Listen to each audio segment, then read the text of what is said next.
Well, it's really nice to see so many of you today. It's quite a full Zoom room, which is amazing.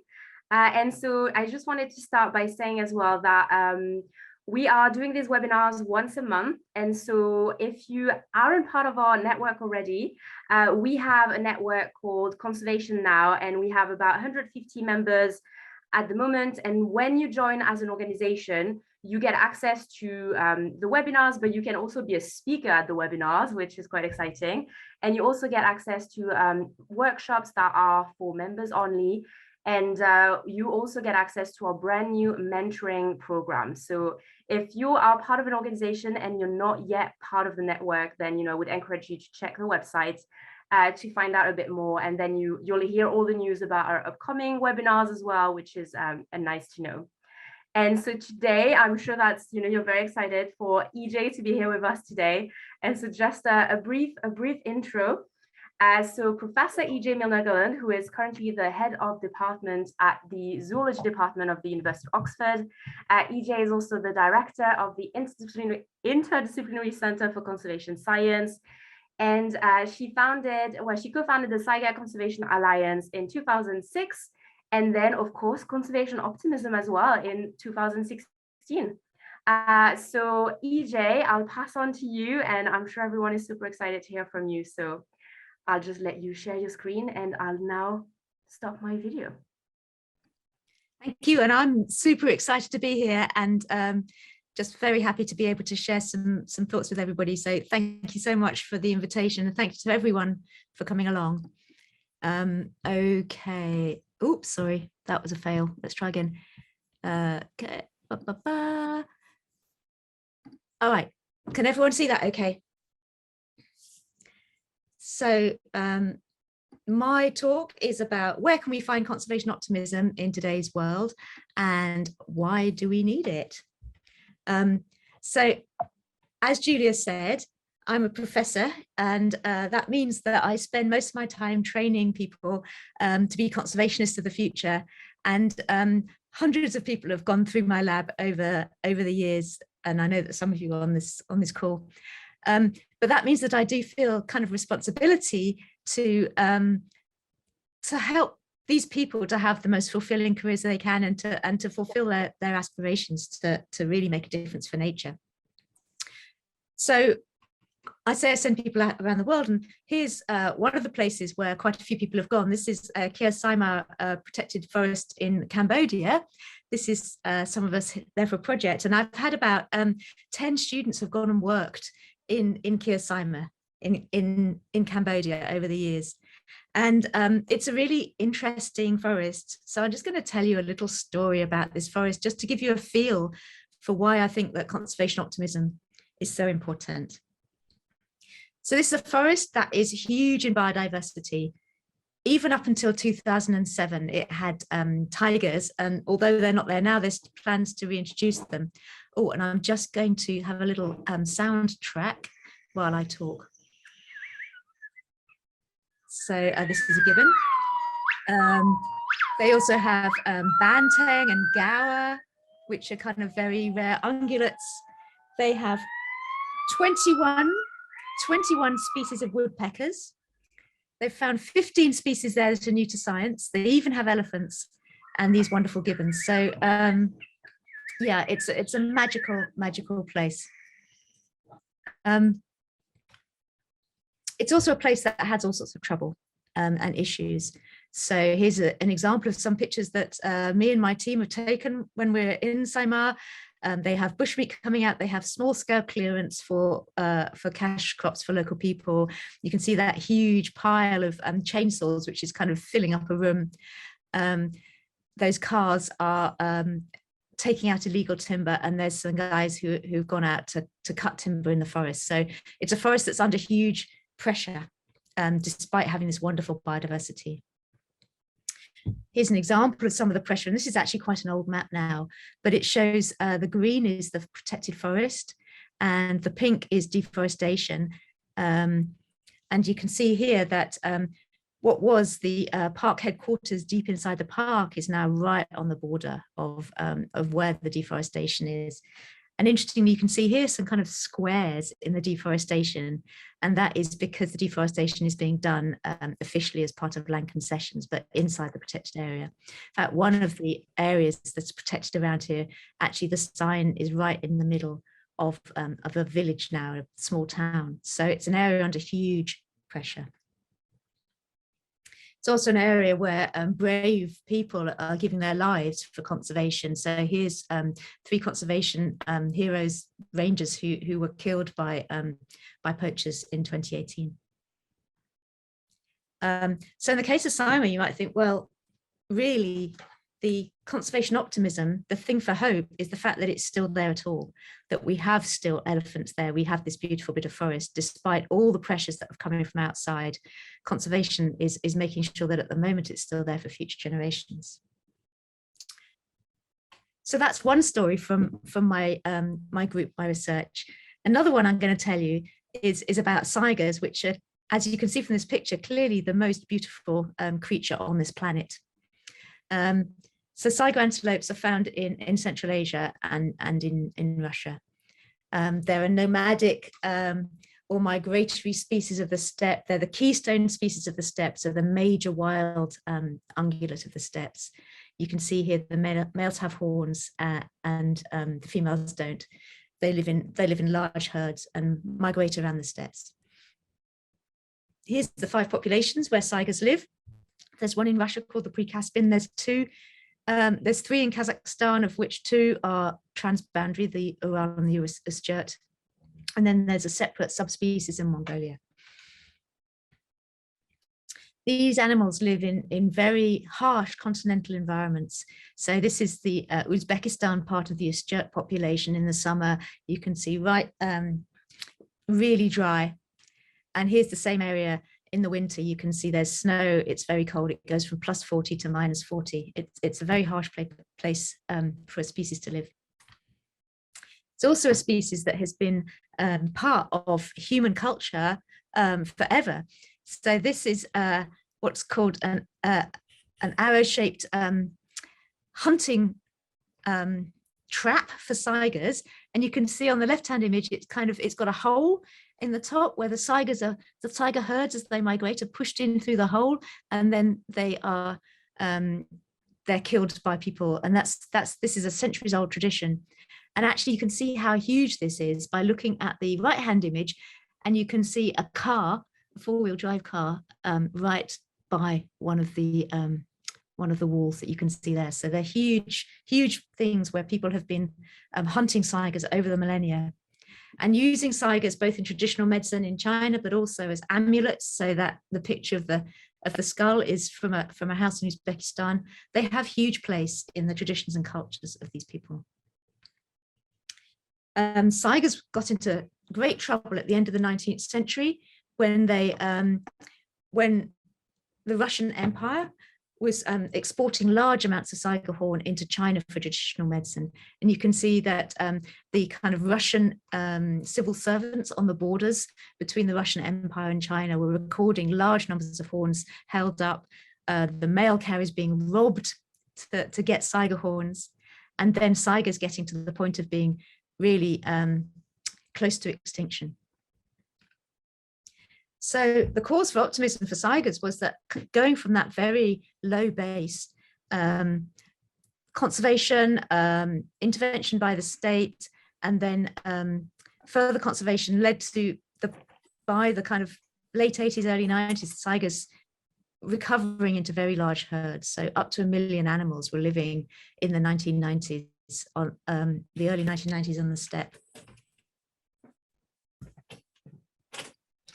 However, the breakup of the Soviet Union was the next big issue for saigers, and that led to 3 interlinked issues for saigers. So the first interlinked issue was the fact that the border between the Soviet Union and China opened at the time in the mid-90s when the Soviet Union collapsed. And that meant that there was a market again for traditional medicine of saigers that hadn't really been there for 70 years, and they were able to export large quantities there for Chinese traditional medicine. At the same time, there was loss of revenue for monitoring and for management of saigers, and that management had been the thing that had led saigers to recover. So there were no longer any rangers for a few years. And then finally, there was large-scale poverty in the steppe areas. And that's a picture of what was a thriving large village a few years after the breakup of the Soviet Union, when most people had left. So all of this together led to massive incentives to poach in order to get both meat and horns for export. And that led to very rapid declines of the saiga population. So from what was about 1 million animals in the late 80s, early 90s, dropped by about 50% a year over the next 10 years, so that we lost about 95% of the saigers in those 10 years after the breakup of the Soviet Union. So that's the situation for saigers. As Julia said, the Saiga Conservation Alliance was founded in 2006, and that's it's a network of people from the range states and internationally who care for the saigers. We have a memorandum of understanding at the international level under the UN Convention on Migratory Species, which is all about saigers, and that MOU is signed by the key organizations that work together for the conservation of the saiga. So that's the Kazakhstan Association for the Conservation of Biodiversity in Kazakhstan, us in the Saiga Conservation Alliance, WWF, WCS, and Fauna and Flora International. And we all work together to make sure that the saiga recovers. So that includes science, so putting out camera traps to see where the saigers are. It includes education and awareness to help children, particularly, to understand their natural heritage and how to conserve it. It involves helping local communities with alternative livelihoods and with income generating activities. This is an embroidery group of women in the Ustyurt region of Uzbekistan. And all of that activity led to massive recoveries of the saiga. And these are three of the populations. You can see in particular the Betpak Dala population, which is in central Kazakhstan, recovering incredibly dramatically over those 10-15 years since conservation was in place, and the Aral population as well, which is in the west of Kazakhstan. You can also see, though, the red line of the Ustyurt population in Uzbekistan and Kazakhstan really wasn't increasing over that time. Just out of interest, you can see that massive decline in 2015-16, that huge drop in the Betpak Dala population, followed by a recovery again. And that was because of mass mortality from a disease, a mystery disease of pustulosis that killed 200,000 animals in about 2 weeks. So really horrific setback for the species. And then in the Ustyurt population that I said didn't really recover, there are many reasons for that, but part of the reason is infrastructure development. So you can see here, this is a radio or GPS tracked saigers moving between their birth areas and their wintering areas in the Ustyurt region. And you can see here that they have a newly constructed rail line that goes right the way through their birth areas. And also down the bottom end, the orange line is a border fence that was erected in 2012. And here's a picture of that border fence. You can see barbed wire and something where really it's not possible for saigers to cross very easily. So all of those infrastructure developments, including and also continued poaching, led to the Ustyurt population not really being able to recover. And actually in Uzbekistan, fewer and fewer, down to just a handful of animals. So that's a little introductory saiga story. And now I'm going to tell you another story, which is about the region of Uzbekistan where the saigers live, and it's the Aral Sea region and the province of Karakalpakstan. So the Aral Sea is a beautiful place. It was the fourth largest area of fresh water in the world, and it was the seat of culture for many years for many different civilizations. So at the times of Alexander, for example, there was a really rich civilization in the delta of the Aral Sea. So it's a place that's been special and really a bit of an oasis in the desert for centuries.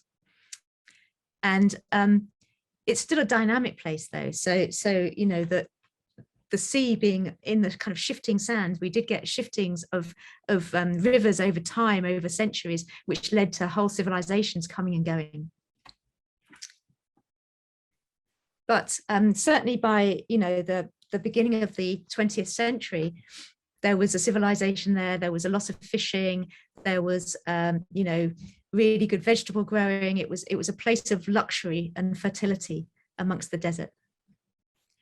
In Soviet times, it was a really important port. It was a naval port, and also one of the biggest fish catching and fish processing areas in the whole Soviet Union. And fish from the Aral Sea was exported all over Eastern Europe. It was a massive industry.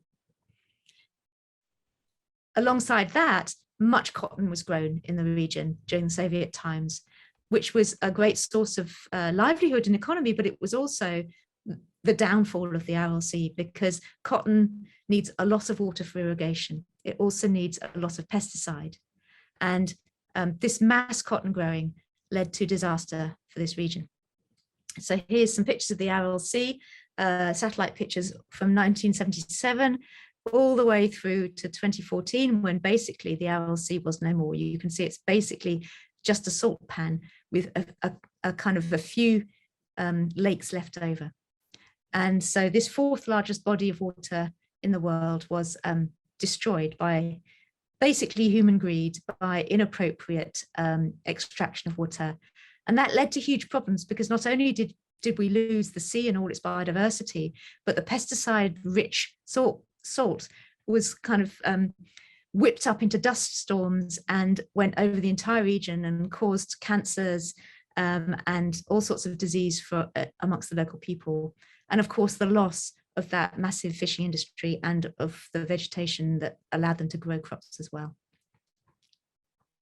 So here we have the Aral Sea now. You can see the seabed and the sea far, far away from the escarpment, which used to be where the coast was. So here's the latest image, and you can see here the border, which is where the Saigars cross. So you remember the picture I showed you earlier of the radio tracked animals going backwards and forwards across the border. So that's the border to the left-hand side of the sea. There's Munak, which is the port where I showed the pictures of the fish. That was the major port, and you can see no longer. Here's the area where Saigars are in northern Uzbekistan with the border fence. And here is the place that I'm going to talk a little bit about now, which is a place called Resurrection Island. So that is now, as you can see, no longer an island. It's sort of a peninsula in a salty area. But that was a very interesting place. It was a closed military base in which they were experimenting on biological weapons. So it was only military personnel were allowed to go there. But it had laboratories and a settlement. You can see these pictures here. That military base was abandoned at the end of the Soviet Union. So here's a more recent picture of the area. But it was still off limits, so no one was able to go there. So where's the cause for optimism in all of this, you might be asking yourself?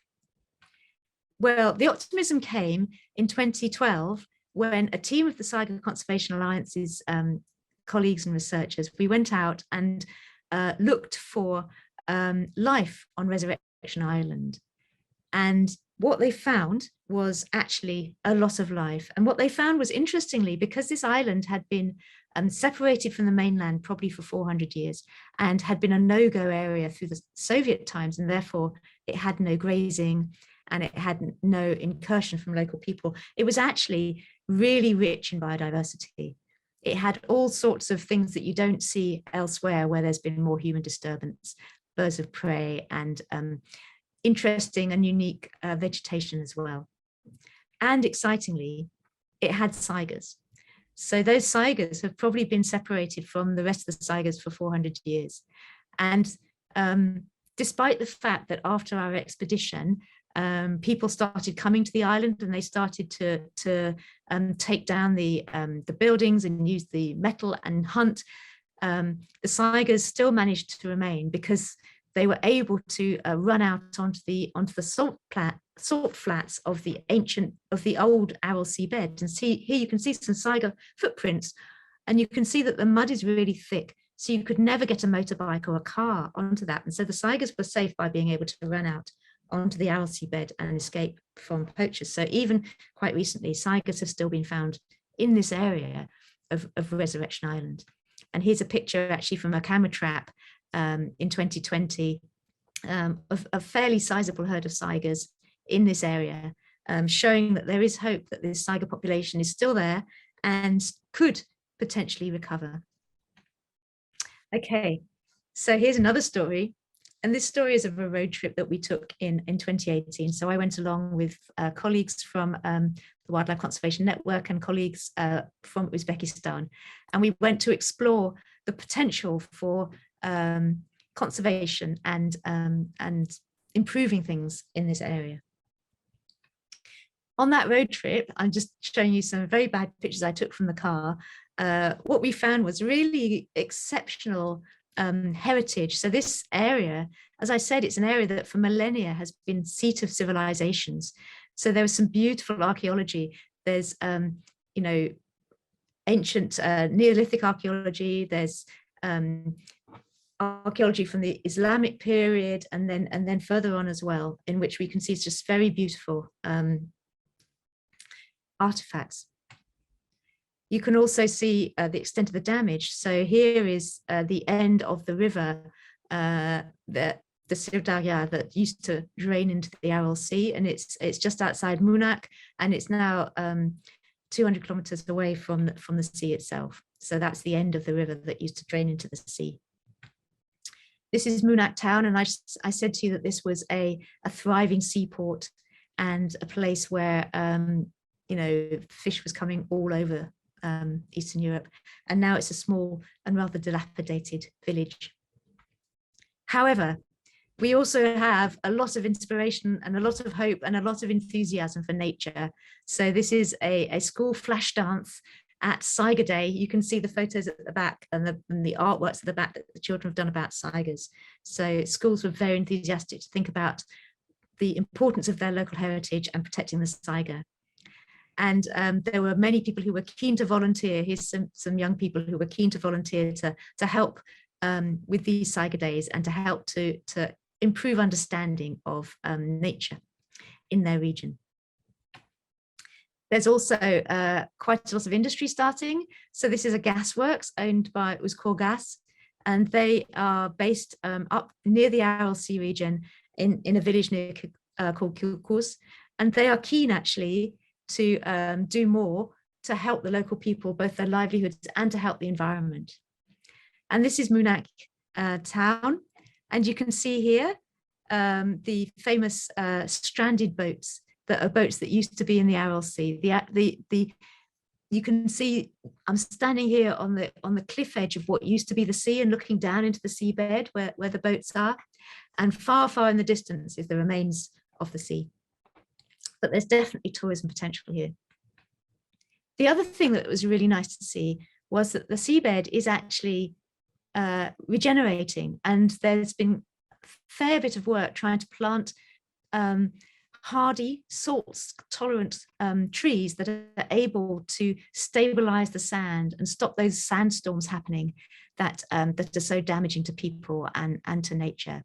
So here's a bit of the seabed that's been stabilized.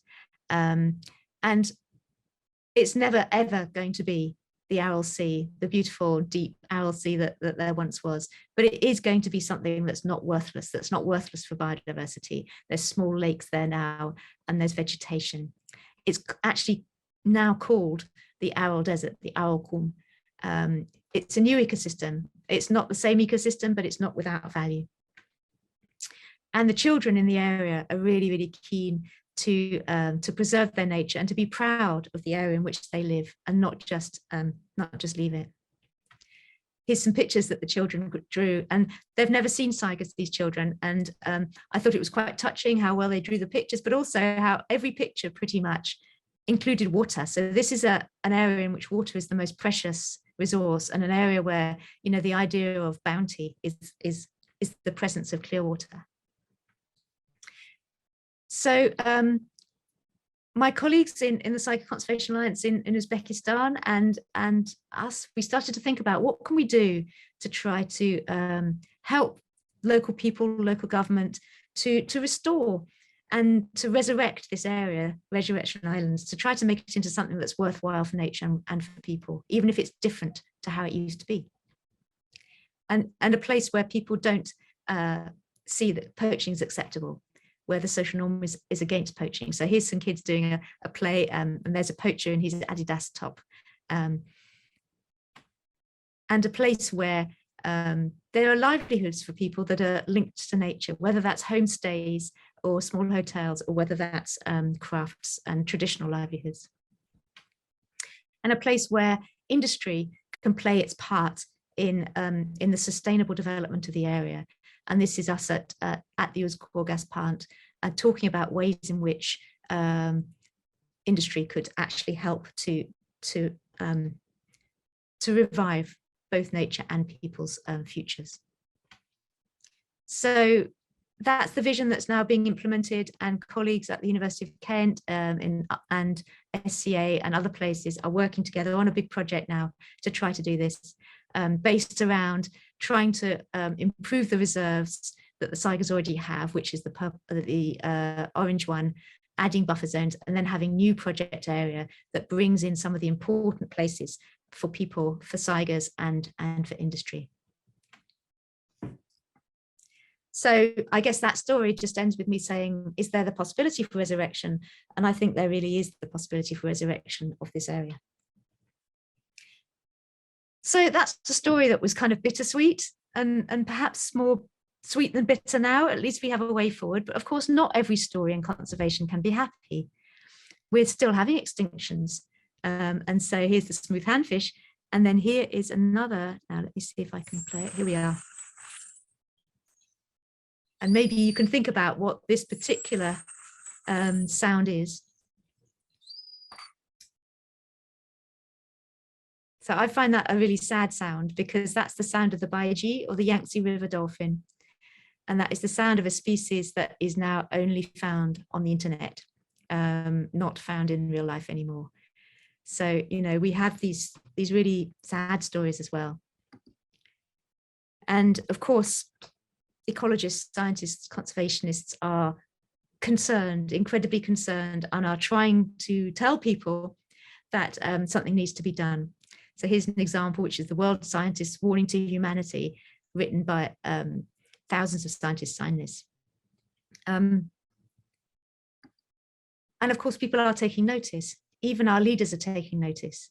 So here's the Leaders' Voice for Nature and People. This is a pledge by world leaders that's been signed up by, I think, 57 countries now, to do better for nature and for climate and for people's well-being. The World Economic Forum's most recent assessment of global risks, they do one every year. So this is the most recent one. So it has the top 3 risks being environmental risks, with biodiversity loss in 3rd place. So, you know, people who run our world economy are aware of the issue of biodiversity. They're also aware that these risks, these top risks, which are at the top of this diagram, like biodiversity loss, aggravate all sorts of other things. So you lose biodiversity and then all sorts of other things get worse, whether that's infectious disease or livelihoods or social cohesion also get worse. And so they're understanding the interrelationships now between these different areas of risk. Even the city and financial institutions are getting concerned. So the Task Force on Climate-Related Financial Disclosures is something that investors are getting involved in to try to make sure that the companies that they invest in are actually taking nature seriously. And people are concerned as well. So here's some reports about what the public care about. And you can see that loss of biodiversity and climate change are getting more and more up in people's consciousness. People are getting more and more concerned about biodiversity over time. And of course, that leads to anger, it leads to concern, it leads to people wanting to change things and getting out and protesting, which is a great thing. it leads to things like the climate strike, where started by just one person, that has now become a global movement trying to say that youth aren't prepared to put up with this anymore. And that's brilliant. You know, this feeling of anger and concern is really, really important to try to change things. However, in the long run, I just don't think that things like the scientist's warning to humanity and these expressions of anger and concern can give us sustainable change, because people get too scared, they get depressed, they get overwhelmed by the challenges that we face in this world. And that means that if we really want to change things, if we really want to change the system, we have to do more than just scare people. We have to do more than just give people negative messaging. We need to make everyone in the whole of society feel like they're conservationists and they have a stake in it. And it doesn't matter what political views you have. It doesn't matter what your job is. It doesn't matter anything. Everyone in society has to be able to feel that they're a conservationist.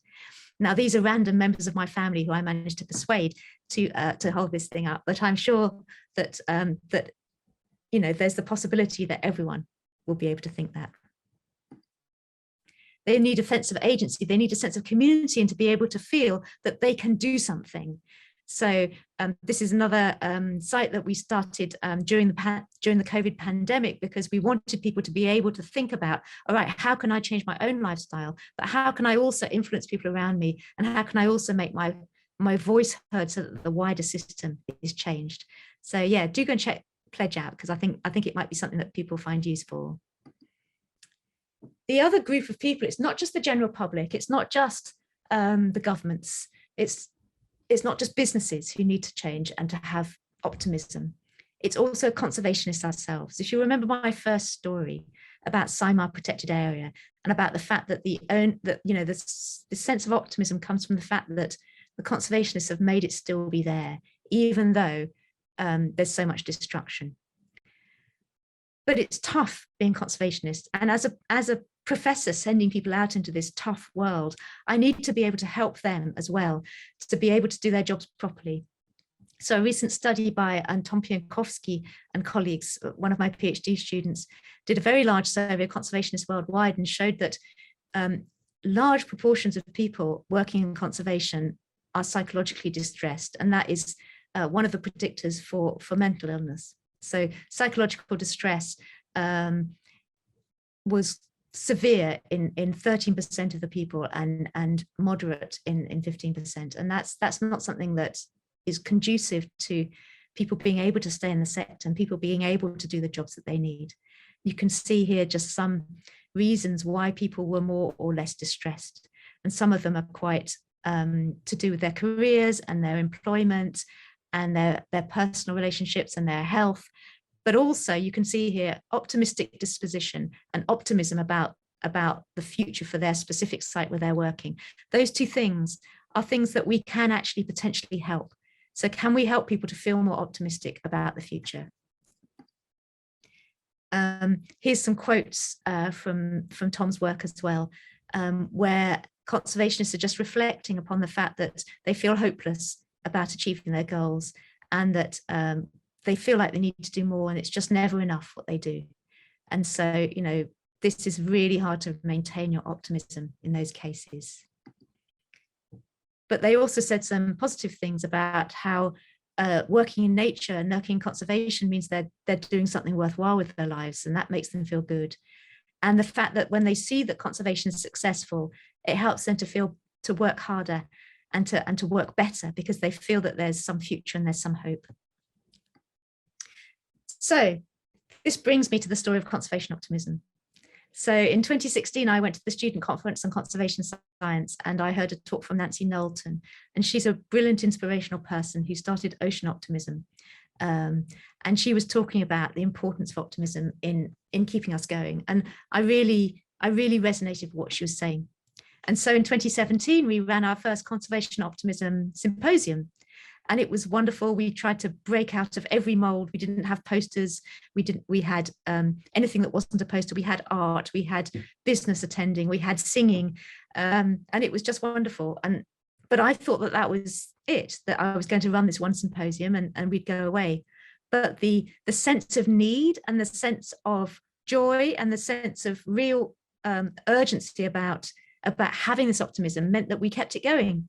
And it grew into the amazing network that we have today. And I'm sure you've all been on the Conservation Optimism website to see all the wonderful stories of success and optimism that our volunteers and our director put out every time. We've got about 150 members of conservation now, and as Julia said, it's a wonderful mix of people from all over the world, big and small, all with the one kind of vision of finding solutions to our problems and thinking positively about our problems, and not just putting out negative and scary information, believing that there is this real concern, that we need to have a clear understanding that there are issues, but that we can together address those issues. And wonderful group of volunteers here, and now we have 3 different hubs in different countries. We have great social media as well. So I'm just going to finish off before we go to questions, just by giving you some of the words that people who came to that first Conservation Optimism Summit had. And this is just a selection of why people felt that they were conservation optimists. You can't see the mountain, the top of the mountain, if it's covered by clouds. Perseverance is the key, and I believe we are here to win the battle. The world needs me to believe, and because I need to believe. Without optimism, there would be no conservation. If everyone is contributing to the movement, we can truly make the world a better place. Humans don't want to live alone. I have seen evidence that we can make a difference as conservationists. And my favorite one, trees make me smile. So I hope I've convinced you why it's important to be optimistic about conservation, why we have reason to be optimistic about conservation, even in the darkest times, and why we need to be. So thank you for listening. And I think we've got some time for some chat now. Thank you so much, EJ, for your talk. So the room is now open for questions. There are a few that are in the chat, so I'll start by reading those out. So the first one, sorry, I'm just going to have to go up a bit. From Nishan is, did the pandemic affect the conservation efforts in the area? I think I was talking about the antelopes. How did they manage to face this challenge? Yes, so of course, for us and for most people around the world, really, one of the issues with COVID was that we couldn't get out in the field, so we couldn't get out to see how things were going. I think in the areas of the Saiga, it was less affected than other parts of the world. So other parts of the world, like in sub-Saharan Africa, where they're hugely dependent on tourism, it was a huge blow. And in areas where they were hugely dependent on commodities as well to provide employment for people, that was really difficult, and people were then forced into livelihoods that might include hunting for wildlife, for example. So I think there were areas where conservation was and is still being really heavily hit, but it wasn't that bad in the Saiga area. There's a next question, it's quite long. Okay, I don't know if you can see it in the chat. It's in the chat if ever you want to look at them at the same time. But in 1836, Alexander Burns traveled in Central Asia after his expedition of Indus. And even at that time, he mentioned climate change affecting the Aral Sea, which was used as a strategic source by the king. He also mentions the unique biodiversity present in that area, like the fish reptiles, and how many people make their livelihoods from it.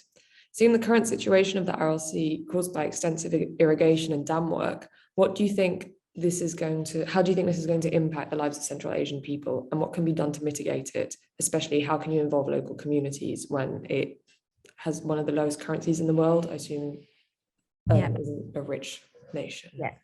So actually, that's a really good question. And the answer is, we've had just the most amazing response from local and national government and from tourism operators in Uzbekistan to our suggested project. So far, far more than I could possibly have expected. So Uzbekistan is really pushing towards both local and international tourism as a major strategic priority. Uzbekistan has also declared the Aral Sea region as an area of ecological innovation and sustainable development. And they actually put a resolution that was passed by the United Nations General Assembly to recognise the Aral Sea area as an area of sustainability and innovation. And so I actually think our putting in the biodiversity element of what they were trying to do anyway, we're just incredibly topically on time. So I genuinely think that this is a huge opportunity for a conservation and sustainable development success story of a way that maybe even 5 years ago it wasn't possible. Incredible, thank you. Thanks, Bilal, for that question. As a reminder, please feel to either raise your hand in Zoom or ask questions in the chat. So there's one from Christina. What do you answer to those who say pessimista is an optimist well-informed due to the huge loss of species and habitats? I think you need to think, I think it depends on the definition of optimism. So I think what we're not about in conservation optimism is we're not about just saying everything is fine, because everything's clearly not fine. What we're about saying is that there are ways forward, and that there are many small-scale success stories in conservation that never get told, and that it's always easy to see the bad news, and we need to think about the good news as well, for our own sanity, for our own ability to keep going, but also because genuinely conservation does work. You know, conservation is underfunded, conservation is not yet as high a priority as it should be, but nonetheless we've seen all sorts of areas where we have made a difference and where nature is recovering. There's examples all over the place of nature recovering. They're small, they're not gone to scale, but they're there.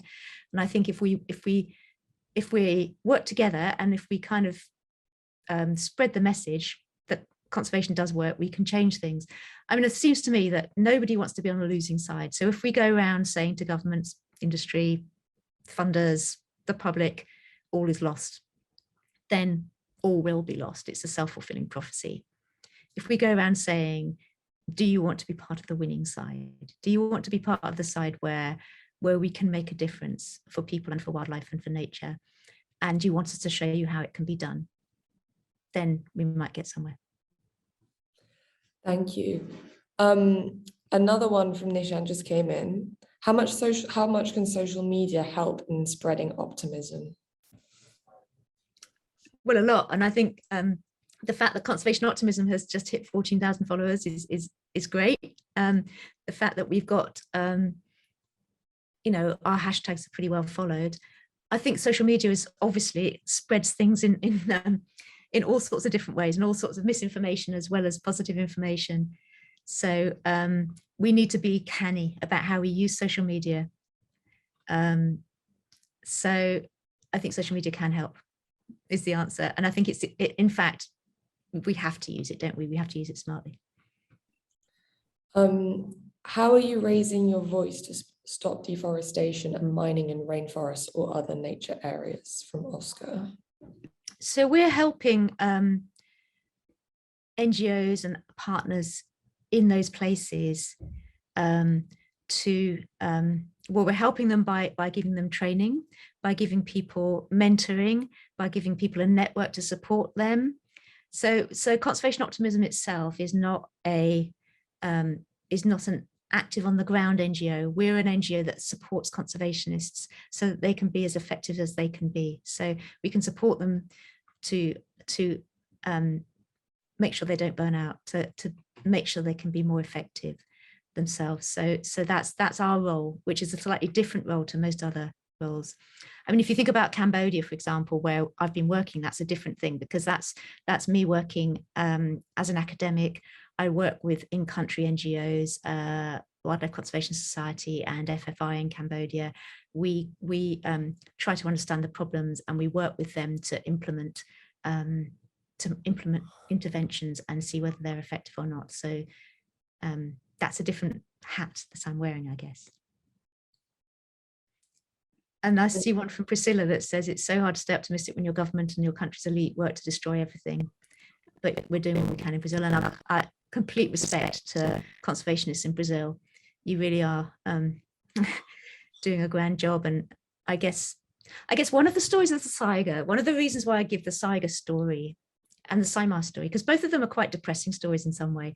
The story of the saiga is that, that is a species that was on the brink of extinction only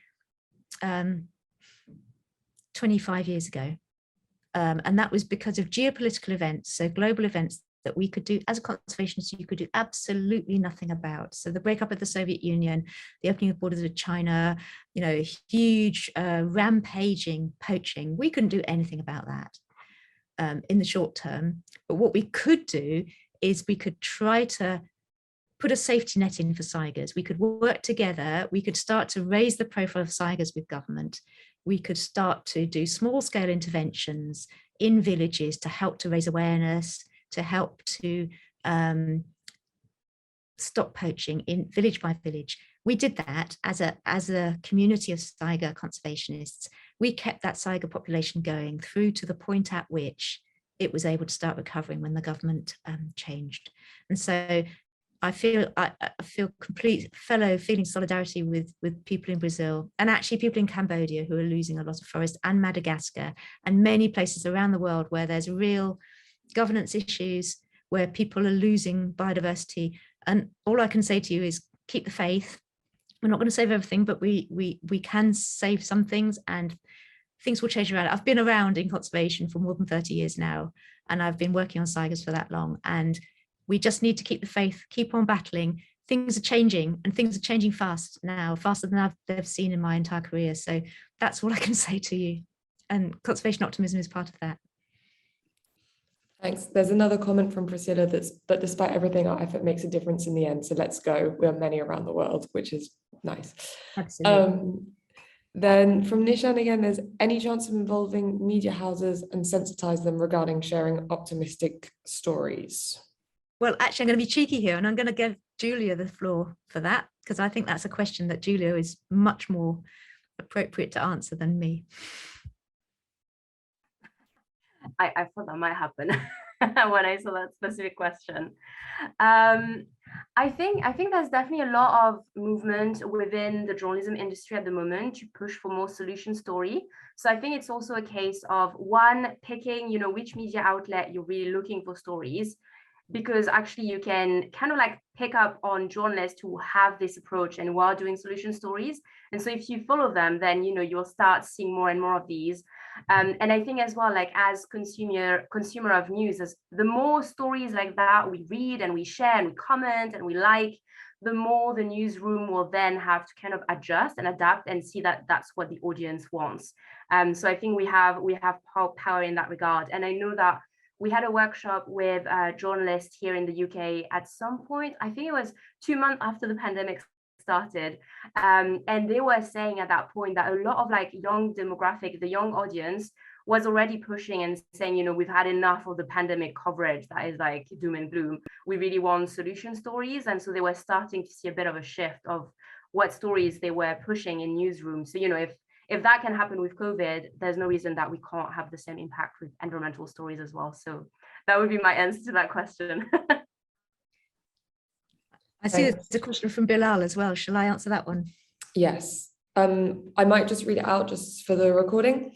How important is the cross-country conservation efforts in the case of the saiga antelope, and how you achieve that, especially when rivers travel through a lot of countries that are main source of water for the Aral Sea? So I think the water question is a really important one, and that's one that we haven't tackled in the Saiga Conservation Alliance, and that's about the fact that these rivers originate in the Jinshan Mountains, so in different countries, to Kazakhstan and to Uzbekistan, and clearly water usage and water extraction further up is a really important question, geopolitical question that I'm going to put to one side. On the Saiga cooperation, actually, I think it's been absolutely pivotal. So the Conventional Migratory Species medium-term work program that is signed up, the Saiga program is signed up to by all the range state countries, so all the countries where they are saigers, and all the major NGOs who work on saigers are signatories as well. Not on the kind of level of countries, but they're part of the MOU. And it's been wonderful to see how people have worked together across countries, across sectors, to really make a difference for Saigers. I think maybe we were lucky that it's a relatively obscure species, and we all know each other. We've all known each other for some years, and it's a small community where there's a degree of trust. And I think for species where there are more people, more different organizations, then it's harder. But I do think that collaboration across borders and collaboration across sectors, from NGOs through to the government and academia as well, has really been helpful in turning things around for Saigers. I was a skeptic. I thought in the to start with that there was no point having UN resolutions because it was just words, and what really matters was what was going on the ground. And it's true in some senses, but in other senses, signing up to that MOU meant that the countries took it seriously, and the countries invested as needed in protection and in other things that needed to be done for Saigers. Thank you. Some other comments that have come through is be the change. Ron, it says, support not to burn out is so welcome. That sense of community is missing many times, and not feeling alone is key. That's actually a good, do you have any ideas of resources that people could go towards, in addition to those that you've already said, in terms of just support? Yeah, so actually during COVID, we really stepped up at Conservation Optimism our production of support of resources to support people, because obviously COVID was a very difficult time for so many people. So we've got a really nice podcast by someone called Caroline Hickman, who's a psychologist who works on eco-anxiety, and she's done a nice podcast which is about how to cope with feelings of ecological grief and how to go through that. Also, I think it's in all of our power, isn't it, to try to build community and to reach out. And I think now, when you talk about social media, of course, sharing stories through social media and reaching out across the world is possible in a way that it never used to be. There's also something called The Lonely Conservationist, which is a website and blog, which is people's stories about doing conservation, which also I think helps. Thank you. And then, yeah, last question I think that we'll have time for maybe. Do you think that conservation research as a discipline is sufficiently solution focused as opposed to spending effort on demonstrating the severity of threats? That's a very good question, Henry. And I think the answer which you're asking for is no. I think we really do need to think, so we need to think about not only being more solution focused, and that requires us to engage properly with people who will use our research. So we can't just anymore just do research documenting the problem. We have to be part of the solution as researchers. And so we have to work with people outside of our own disciplines, outside of academia, who are actually going to implement the things that we talk about. And that means not just making recommendations and then expecting someone to do something, because they won't. It means that we have to work from the beginning with the people who are actually going to implement solutions. The other thing we need to do is to just stay in the game for longer as academics. So not just come in, write our papers and then go away again. We have to commit to being part of the solution. And I think that needs a change of mindset. So I put up the slide of the scientist warning to humanity. And I really think that's an example of the worst kinds of ways in which academia engages with this problem. Because just writing a paper, which by the way was behind a paywall, telling the rest of the world off for all the bad things that are being done in the world and warning humanity to shape up. I can't see how that's going to change anything, I'm afraid. I think we're going to end it there because we're nearly at 5 o'clock. So I'd just like to thank everybody for coming and thank EJ for her amazing talk this evening. We will be sending around the resources to everyone who's attended today, so don't worry if you missed them in the chat. Jude, I don't know if you have anything to say. Maybe give a quick plug to our next webinar, which is on conservation photography next month. So you can check our website. If you go on Conservation Optimism, www.ectinctions.org/webinars. You'll have all the info, and there's the link to register as well, but it will be by Tony Wild. So we are looking forward to that. So yeah, so thank you everybody for joining. Thanks for your thumbs up, Mike, at the bottom. And I hope that everyone has a nice day or evening, depending on where you are in the world. And again, thank you, EJ, for taking the time this evening. And thanks to everyone who's posting really lovely comments in the chat. Yeah, Thanks, guys. I'm going to end the call now. Thank you so much. Bye, everyone.